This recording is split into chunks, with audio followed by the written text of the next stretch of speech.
In this guide, I'm going to show you how you can go ahead and download and install the Cash Advance Access Cash app here on your iPhone. If this guide does help you out, make sure to like the video and subscribe to the channel with all notifications on. If it really does help the channel and lets us know that you want more content like this, we'd greatly appreciate it. And if at any point throughout this guide you do have any questions, just ask them down in the comment section below and we could help you out further. I'm going to be doing my best to reply to every single comment down there. But first things first, go ahead and make sure that your phone is connected to either cell service or Wi-Fi, otherwise this is not going to work. From here, back out and open up the App Store, and up at the very top, go ahead and select your profile picture and just make sure that you are connected to your Apple ID. If you're not signed in, go ahead and sign in or create an account. You'll need that to download apps. From here though, go ahead and hit the search bar down at the bottom, and what you're going to want to go ahead and type in is Cash Advance, just like so, and then hit enter, and it's going to immediately take you to a page that looks like this. But what you're looking for is the Cash Advance Access Cash section, where you just simply need to go ahead and select it.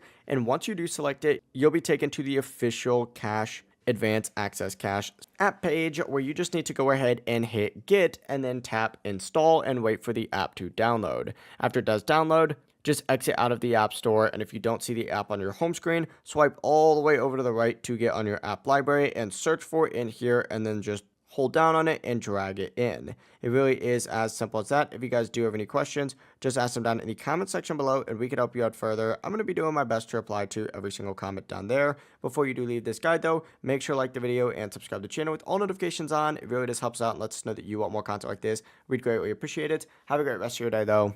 Peace.